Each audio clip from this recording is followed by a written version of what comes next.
Tiger Rising, Chapter 22. "You out in the woods with that girl again?" his father asked as soon as Rob stepped into the room. "Yes, sir," said Rob. "Look over here, son." His father was standing by Rob's bed. "Sir?" said Rob. His heart sank. He knew what his father had found. The meat.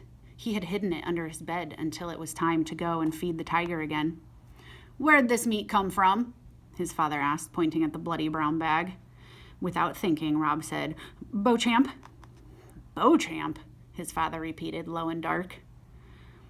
"Beauchamp? He don't hardly pay me enough to get by, and now he's giving us this rotten meat? He thinks I ain't man enough to put meat on my own table?" Rob wanted to say something, but then he thought of Beauchamp and held his tongue. "I ought to teach him a lesson," his father said. The cords in his neck stood out like twigs. He kicked the bag of meat. "I ought to," he said. "Making me work for less than nothing, giving us rotten meat." He went and stood in front of the gun case. He didn't unlock it. He just stood and stared and cracked his knuckles. "Daddy," said Rob, but he couldn't think of anything to say after that. His mother had known how to calm his father. She would put her hand on his arm and say his name in a soft and reproachful voice, and that would be enough. But Rob didn't know how to do those things. He stood for a minute more, and then he walked over to his bed and grabbed a piece of wood and his knife. As he left the room, his father was still standing at the locked gun case, staring through the glass at the deer hunting rifle, as if he was trying to will the gun into his hands. Rob walked to the Kentucky Star sign. He sat down underneath it and leaned up against one of the cold, damp poles and started to work on the wood. But his head was too full of his father's anger and Sistine's tears.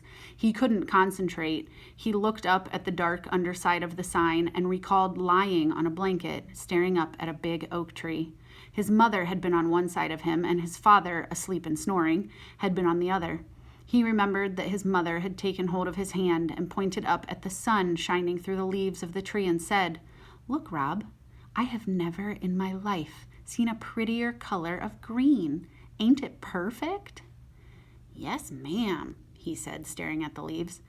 "It looks like the original green, the first one God ever thought up." His mother squeezed his hand hard. "That's right," she said. "The first one God ever thought up, the first ever green. You and me, we see the world the same."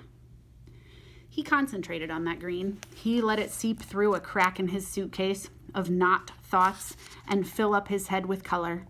He wondered if Willie Mae's cricket had been the same bright and original green.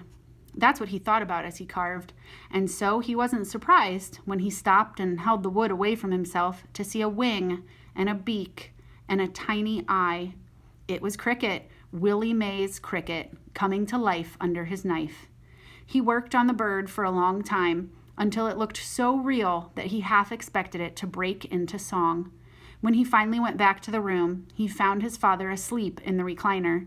The gun case was still locked, and the bag of meat was gone. He wouldn't be able to feed the tiger in the morning. He would have to wait until Beauchamp brought him another package. Rob went and stood over his father and stared down at him. He looked at his heavy hands and the bald spot on his nodding head. He was memorizing him and trying at the same time to understand him, to make some sense out of him, out of his anger and his quiet, comparing it to the way he used to sing and smile, when his father jerked awake. "Hey," he said. "Hey," Rob said back. "What time is it?" "I ain't sure," said Rob. "Late, I guess." His father sighed. "Go on and get me that leg medicine."